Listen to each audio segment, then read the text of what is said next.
This content is for educational purposes only and is not intended as medical advice, diagnosis, or treatment. Always consult your doctor or a qualified healthcare provider before making any changes to your health routine. You forget why you walked into the room. You blank on a word you use all the time. You reread the same paragraph 3 times and still cannot hold on to it. And then the thought hits you, what is wrong with me? If that has been happening to you, I want to start here. You are not imagining it. You are not lazy, and you are not losing it. For many women, brain fog is real, common, and deeply frustrating. And the good news is this: it usually has understandable drivers. Brain fog in women is real. Today, we're going to break down what brain fog actually is, why it often shows up during perimenopause, menopause, and after COVID, what may be making it worse, and what you can do that actually helps. Causes, triggers, what helps. Why this feels so scary. The hardest part of brain fog is often not the symptom itself. It is the meaning we attach to it. When you cannot find a simple word, forget an appointment, or lose your train of thought in the middle of a conversation, your mind fills in the blank fast. Am I burnt out? Is this menopause? Did COVID change something? Is this early dementia? That fear can be heavy. And fear itself can make concentration worse. So before we go any further, let's separate 2 things. Brain fog is disruptive, but disruptive does not automatically mean dangerous. Disruptive does not always mean dangerous. That distinction matters. It helps lower panic.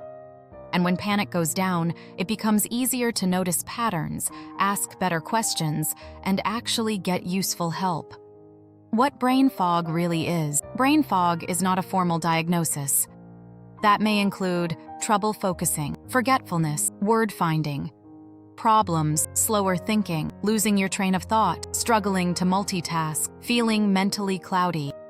And here is something important research has shown in women during the menopause transition.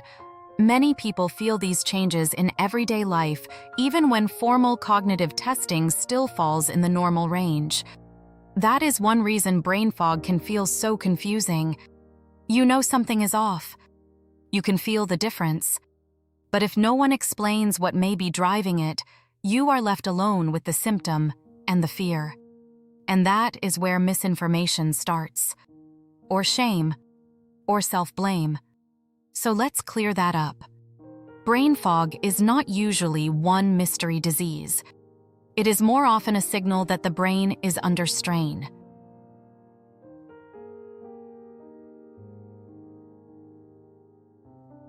Here is the frame I want you to remember through this whole video. Brain fog usually works more like a traffic jam than a flat tire. A flat tire is one obvious problem. You find it, fix it, and move on. A traffic jam is different. It may be construction, bad weather, too many cars, a stalled truck, and a crash 3 exits ahead all at once. That is often what is happening with women's brain fog. Yes, hormones may be part of it, but so can broken sleep, stress, anxiety, depression, hot flashes, long COVID, iron deficiency, thyroid problems, sleep apnea, medication side effects, blood sugar issues, chronic pain.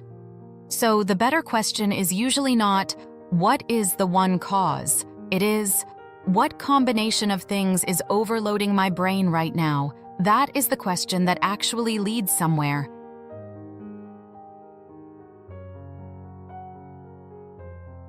Let's start with one of the biggest drivers, the menopause transition.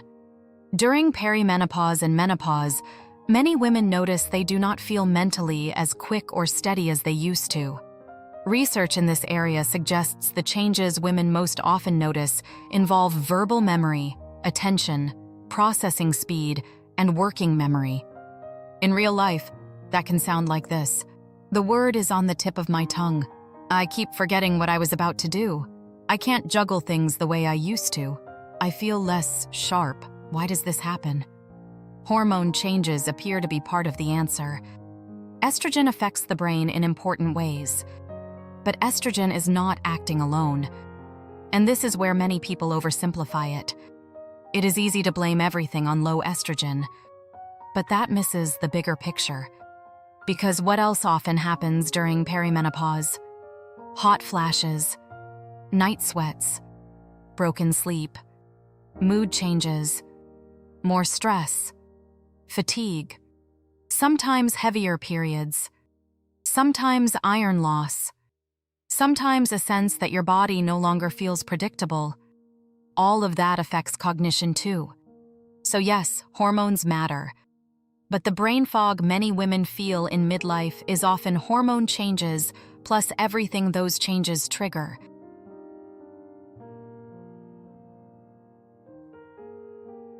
And now the reassurance that needs to be said plainly: menopause-related brain fog is usually not dementia. That does not mean ignore it. It means that mild forgetfulness, word-finding trouble, and concentration problems during this stage are common and often very different from progressive memory disease. That difference matters because fear can magnify symptoms.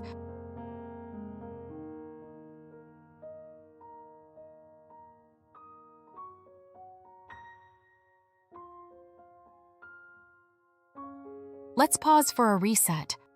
Brain fog does not automatically mean you are failing, you are weak, you are lazy, you are making it up, you have dementia. Brain fog is not a character flaw. It means something deserves attention. That is a very different story. If there is one cause of brain fog that gets underestimated over and over, it is poor sleep. Sleep loss can make almost anyone feel mentally impaired. Attention drops. Memory gets worse. Processing slows. Emotional resilience shrinks. Focus becomes fragile. And midlife women are often hit from multiple directions. You may be waking from night sweats. You may be lying awake with anxiety. You may be caring for children, aging parents, or both. You may be working odd hours. You may be running on caffeine by day and exhaustion by night. Poor sleep can mimic a cognitive problem. Think of sleep like overnight maintenance for the brain. If that maintenance keeps getting interrupted, the system still runs, but not smoothly. That is why some women say, "I can survive the hot flashes. It's the broken sleep that wrecks my whole next day." And they are often right. Because once sleep goes, everything gets harder. Patience, word recall, attention planning, memory mood.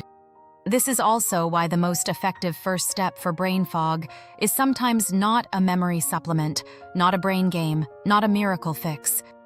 It is better sleep. Sometimes the target is sleep, not memory. That may mean keeping the bedroom cool, limiting caffeine late in the day, cutting down screen time before bed, going to bed and waking around the same time, treating hot flashes and night sweats, getting evaluated if you snore, gasp, or wake up exhausted. You do not need a perfect sleep routine. You need fewer things working against your brain.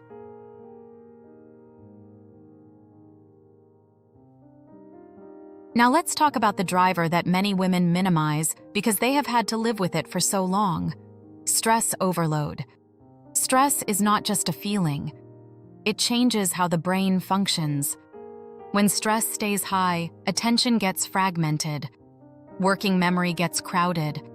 Mental flexibility drops. You become more reactive, less steady, and more likely to blank on things you actually know. Stress crowds the brain, and for many women, the stress is not dramatic. It is constant. It is the invisible labor, remembering school forms, refilling medications, coordinating appointments, answering work messages, checking on parents, managing meals, paying bills, navigating insurance, translating health information for family. That kind of mental load can drain cognition even before menopause or illness enters the picture. And once brain fog shows up, a vicious cycle can start. You forget something. You panic. You start watching yourself constantly. You lose confidence. Your anxiety rises. and the fog gets worse. That cycle is real, which means the fix is not self-criticism. It is support.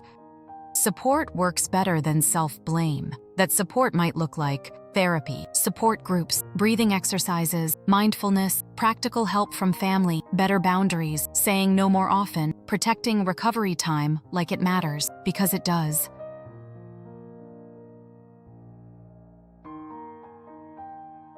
For some women, brain fog did not start with menopause. It became obvious after COVID. Long COVID can involve symptoms that last for months or longer after infection, and many people describe persistent cognitive symptoms like trouble concentrating, memory problems, fatigue, and a feeling that their brain just is not working the way it used to. Long COVID can affect focus, memory, and energy, and here is why this gets complicated. Long COVID can overlap with menopause symptoms almost perfectly. Fatigue overlaps. Sleep problems overlap.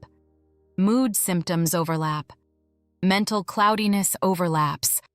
So, if a woman is in midlife and had COVID, it is not always easy to tell where one problem ends and the other begins. That does not mean there is no answer. It means the answer may be layered. This is where timing matters a lot. Ask yourself, did the fog begin after infection? Did it get worse afterward? Does physical or mental effort make it worse? Does it come with crashes in energy? Is recovery slower than it used to be? Track the timeline after COVID. Those details help make sense of the pattern. And one more thing, many people with long COVID feel dismissed. They are told they are anxious, or out of shape, or just stressed. Stress may be part of the picture, but that does not mean the symptoms are not real. If brain fog started after COVID and is affecting your function, it deserves to be taken seriously. Other health issues that can look like brain fog. Here is a mistake people make all the time. They assume all brain fog in midlife women is just menopause. Sometimes it is not.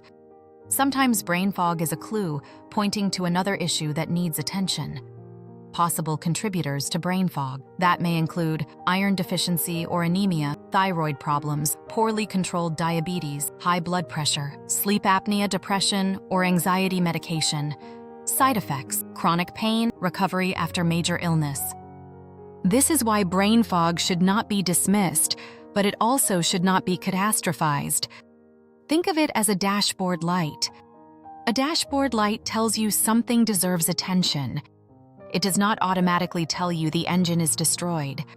That mindset helps keep you balanced, concerned enough to investigate, calm enough to think clearly. Now let's get practical. If you want to feel better, start with the obvious drains on your brain. Ask, am I sleeping badly? Am I overloaded? Am I trying to do 5 things at once all day?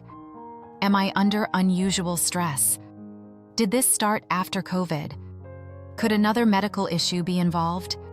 Start with the obvious drains. This is not glamorous advice, but it is effective advice, because the brain usually responds best when you reduce the pressure points first. What actually helps, lower the mental load. When your brain is overloaded, multitasking is not a superpower. It is a trap. A tired brain is like a browser with too many tabs open. Things slow down, then freeze. So lower the mental load. Use one calendar. Set reminders immediately. Keep routines simple. Break large tasks into small steps. Write things down instead of trying to hold everything in your head. Reduce unnecessary decisions. This is not weakness. It is strategy. High-performing people do this all the time. You are not less capable because you use systems. You are being efficient with limited brain bandwidth. Move your body. Movement matters more than most people realize. Regular physical activity supports sleep, mood, blood flow, blood sugar control, stress regulation, and overall brain health. All of those can affect mental clarity. Movement supports brain health, but do not turn this into one more thing to fail at. You do not need an intense plan. You need a repeatable plan. A walk, stretching, light strength work, 10-minute movement breaks, something you can actually keep doing. And if long COVID is part of your story, pacing matters. Do not assume harder is better. Recovery is not a punishment contest. Treat the things feeding the fog. Sometimes women try to treat brain fog directly when the real driver is something else. If hot flashes are waking you up 5 times a night, that is part of the brain fog story. If anxiety is constantly running in the background, that is part of the brain fog story. If your periods are heavy and you are becoming iron deficient, that is part of the brain fog story. Treat the driver, not just the symptom. This is why a targeted approach matters. Treat sleep disruption. Treat hot flashes if they are severe. Address anxiety or depression. Check for iron deficiency or thyroid problems when appropriate. Review medications if symptoms changed after starting one. The clearer you are about the driver, the better your chance of improvement. What about hormone therapy? This is one of the biggest questions women ask. Will hormone therapy fix brain fog? The honest answer is, not reliably. Hormone therapy can be highly effective for hot flashes and night sweats. And if those symptoms are wrecking your sleep, then improving them may help you feel mentally better overall. But hormone therapy is not generally recommended solely as a treatment to improve cognition or prevent dementia. Hormone therapy may help symptoms around the fog, not always the fog itself. That is an important distinction. For some women, symptom relief improves sleep and daily function enough that the brain fog feels less intense. For others, the change is smaller. So the expert answer is not yes or no, it is more nuanced. Hormone therapy may help indirectly in the right person, especially when vasomotor symptoms like hot flashes and night sweats are major drivers. But it is not a guaranteed brain fog fix. That is why this decision should be personalized. So when is it time to get checked? Anytime brain fog is affecting your work, caregiving, safety, or quality of life, it is reasonable to bring it up. But certain patterns deserve more attention. Talk with a clinician if symptoms are getting steadily worse, you are getting lost in familiar places, routine tasks suddenly feel hard, symptoms started abruptly, you have fainting, weakness, severe headaches, chest pain, or other concerning symptoms, you suspect anemia, thyroid disease, sleep apnea, depression, medication side effects, or long COVID may be involved. The goal is not to panic. It is to rule out treatable causes and get support sooner rather than later. One of the smartest things you can do before an appointment is track patterns for a week or 2. Track these patterns when brain fog happens, how you slept, whether hot flashes or night sweats happened, stress level, energy level, menstrual or menopause symptoms, whether symptoms followed COVID or another illness, medications and supplements, what made things worse, what made things better. This turns a vague symptom into useful information. Instead of saying, "I just feel off," you can say, "My worst fog is after bad sleep, during high stress, and the week my night sweats are worse." That is much easier to work with. Let's bust a few myths quickly. Myth 1: brain fog means dementia. Not necessarily. Menopause-related cognitive changes are often mild and common. Myth 2: it is all hormones. No, hormones matter, but sleep, stress, mood, illness, and other health problems often matter too. Myth 3: you just have to live with it. Also, no, there may be practical steps and treatable contributors worth addressing. Not all hormones, not all dementia, not hopeless. Here is the reframe I want to leave you with. Brain fog is often not a verdict. It is a clue. A clue that your brain needs support. A clue that your sleep needs help. A clue that your stress load is too high. A clue that menopause symptoms are spilling into your day. A clue that recovery after illness is not complete. A clue that something worth checking may be going on. And clues can be useful. They can guide action. If this video helped you make sense of your symptoms, Subscribe to CareThrive for evidence-informed health guidance. And here is one practical thing you can do today. Track your symptoms for the next 7 days. Sleep, stress, hot flashes, fatigue, moments of brain fog. Patterns matter. That one step can help you feel less overwhelmed and more prepared.